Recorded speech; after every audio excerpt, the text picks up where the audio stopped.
Hi guys and welcome back to another Dot Race video, and today we're going to be playing MotoGP 21. Round 1 of our MotoGP career mode is upon us, and it's time for the Losail International Circuit of Qatar. So guys, it has finally happened. Matt Grant is up into MotoGP, moving on from Moto2 last season after a very successful season, and this is our very first time looking at this man here on your screens right now in factory colours of the Aprilia RSGP. Now, of course, we did see the test livery just a couple of days ago for the winter test, but now the most important thing is we are starting round 1 of our MotoGP career mode with the Aprilia factory team, and honestly, it's going to be very exciting. I think it's going to be quite an uphill struggle at first. Very difficult bike to manoeuvre and very difficult bike to master, but I think we did a good job in the winter testing. If you didn't see the winter testing, I'm about to spoil the results if you're that bothered about it, but here we go. Grant was the fastest man at the end of winter testing with a 1:58.070 or 1:59.070, and roughly about 16,000 of a second just ahead of Fabio Quartararo, Jack Miller and Johan Zarco. It was very close and very tight, but we still took the top spot. We were only able to do that lap time once though. We had that 1 lap pace, but as far as the actual race pace goes, we were quite consistent within the 1:58. Now, I'm not sure how Qatar is going to go for us today, and we're on a decent lap already compared to Pecco Bagnaio's time of a 1:53.156, but I know when I did the video for Valentino Rossi right here in Qatar, when I very first did my MotoGP videos, the very first one I ever actually did right on the release day, I had a torrid time here in MotoGP. All the other classes I seem to do extremely well at, but when it comes to MotoGP, I tend to struggle here quite a lot, and I'm not sure why. So during the winter test, we changed 3 packages and we tried each and every one of them, but ultimately went for package number 2, which had a reduced engine performance, but more stability. So I don't know whether that's going to work against us here, because of course you've seen the Ducatis dominate here this season, and even in past seasons they've been very competitive here. But of course, usually the nimbleness of the Yamahas really go well around Qatar, so I'm hoping we've got a decent balance, but I do feel on the straights we will get sucking in a little bit like Joan Mir did on the last lap of Qatar 1 this very season.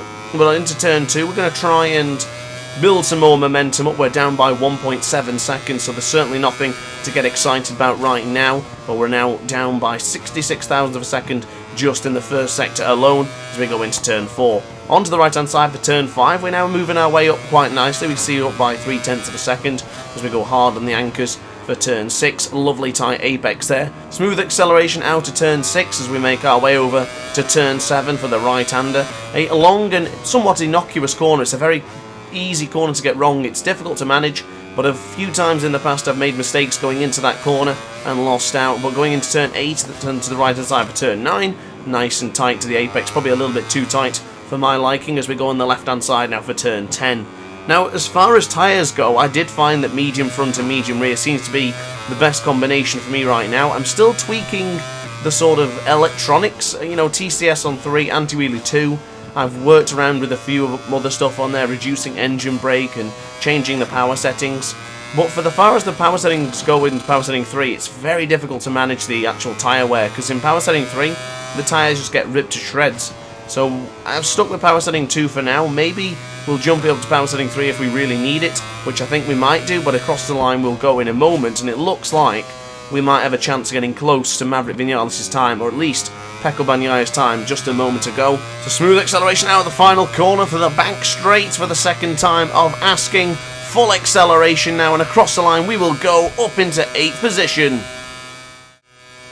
So unfortunately, our 8th position was short-lived. We went back into the pits to check the tyres and check which brakes I was using, and unfortunately I wasn't using the correct brakes. The braking, bigger, larger disc, brake discs, the number 13, or it's 130mm is the one I tend to use. It swapped back over to the smaller disc, which unfortunately I don't really like. So we're changing it over now to see if this makes a difference. But of course, the most competitive category in MotoGP right now, the big boys, MotoGP is no laughing matter. It is very serious. Every single rider separated by just 1.1 seconds from Fabio Quartararo to Matt Grant at the back of the grid. Now, it's not very often you can say Matt Grant at the back of the grid, but there you go.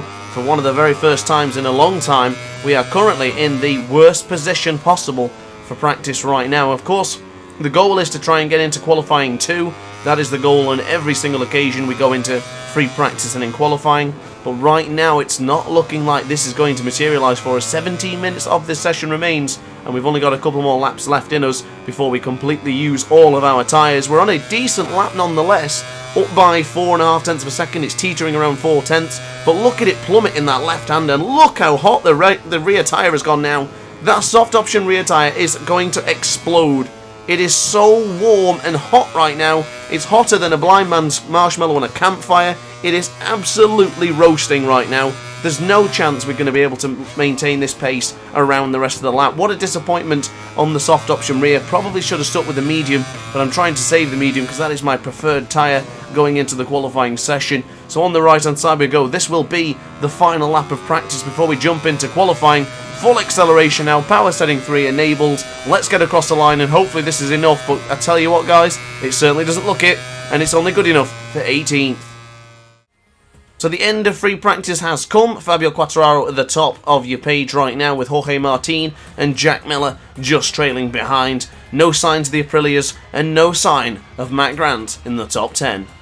So in qualifying 1, unfortunately, we are currently in 22nd position out of 23, so we will be going into qualifying 1 to try and tackle the rest riders in the world to get into Q2 for a chance at pole position. So here we go, qualifying 1 on board the Aprilia RSGP. The Noale factory team will be looking on, wondering why we've not been able to move ourselves up into qualifying 2 already, which again, I guess is a disappointment for us all. I'm guessing you guys are going to be disappointed by that too, but right now we just have to focus on improving. This has not gone how we expected, and this has not gone how I planned at all. I'm a little bit disappointed, to be quite honest with you, but let's see what we can do, and then we'll go from there. Of course, if we get a bad position in qualifying, we might do well for the race, but of course, Qatar in MotoGP so far has been extremely difficult. But going into the left-hand side for turn 6 for the very first time of qualifying, with Valentino Rossi sitting at the top of the pile with a 1:53.063, and Petronas sprinter teammate Franco Morbidelli just sitting behind him with also a position going into Q2. Good stuff there for the Petronas SRT team. And of course, Paul Espargaro not too far behind as he's just set a fastest sector. Grant is looking pretty strong as well, with 2 first sectors being the fastest. We may have a chance after all of getting into Q2. I do feel this is our worst sector. Sector 3 and Sector 4 really let us down for a chance of a good qualifying. Going into turn 12, dropping the gears a little bit too many times there, my mistake, as we now go on the right hand side. Are we still going to have a red sector? We do have another red sector. It is a 59,000th of a second clear from Valentino Rossi's lap time. Now, if the lap time stays similar to the free practice, we do have a great chance of getting into Q2. It's all about execution now, going into the final corner and then going beyond for the rest of the laps. But into the right hand side we go for turn 16, the final corner. Is Grant going to put himself at the top of the page right now in qualifying 1? Underneath the Losail International Circuit sign we go, and full acceleration across the line. Is this good enough for top? It is. It's a 1:52.703 for Grant. Brilliant lap to put us up there, but I am just looking on the left hand side of your screen there, and look at those names. Valentino Rossi, Franco Morbidelli, Paul Espargaro, Marc Marquez, Brad Binder, Taka Nakagami, all with red sectors. And you're not just talking 1 or 2 red sectors. Paul Espargaro's got 3 red sectors right now. Franco's got a personal best for 2 red sectors. This is looking a bit ominous, ladies and gentlemen.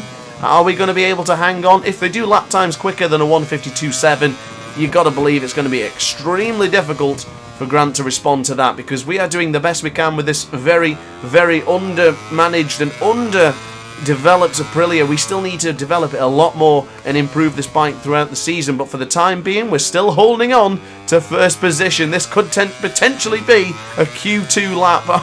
Fingers are crossed, ladies and gentlemen. After that torrid time in free practice, this would be an absolute godsend. Turn 10 now for the left-hand side, and oh, can you believe that lap time? Alex Marquez puts himself at the top of the time page. The former Moto2 world champion, currently dethroned by Matt Grant right now on your screen. 7/10 of a second clear with a 1:52.002. That is a ridiculous lap time for us to contend with right now. It seems that Rossi's lap times, Morbidelli's, Espargaro's lap times have all gone away from them. And now, now it's time for Marquez to strike. Yeah, of course it is. Marc Marquez a whole second quicker than Matt Grant right now. We need to find a whole second to get into Q2. Well, 0.7 of a second to get to Alex Marquez in third, and however many time we need to get behind Brad Binder. So I think what it is time for, let's get back into the pits and chuck on some of my favourite tyres. So we've now changed the combination to a soft front with a medium rear. We're holding on to 14th position right now, but again, it's nothing to get too excited about. There really isn't much we can sort of do, but let's see if we can improve to try and have a pop at second place or potentially first. I very much doubt we're going to get a whole second compared to Marc Marquez's lap time right now. That is a just unbelievable lap there from the Repsol Honda man. We're not going to get anywhere near that. I don't think so. But going in the first sector, pretty strong. We're only down by 67,000th of a second as we get on the right-hand side for turn 5. We'll be doing a similar movement in a moment for turn 6 as we get hard on the anchors, going in nice and smooth, but we ran it a little bit too wide and we dropped the front. The end of qualifying for Matt Grant. So the end of qualifying has come, and Marc Marquez and Brad Binder are going up into qualifying 2. Unfortunately now, we won't see the results until tonight's Grand Prix at 8 PM. But fortunately guys, starting from 15th place on the grid is going to be a tall order. But guys, upon that note, thank you very much for watching the video nonetheless. Like, comment and subscribe if you enjoyed, and hit the notification bell to be alerted to every single Dr. Ace upload. Thanks for watching guys, and I'll see you tonight for the Grand Prix at 8 PM. Ciao for now. Oh hi, didn't quite see you there. Good to see you're still here. If this video didn't quite set your appetite, then why not watch some more Dr. Ace content by clicking the video shown on screen now. Furthermore, if you would like to follow me on social media, you can do so now with the links down in the description. Consider subscribing so you don't miss a single Dr. Ace video.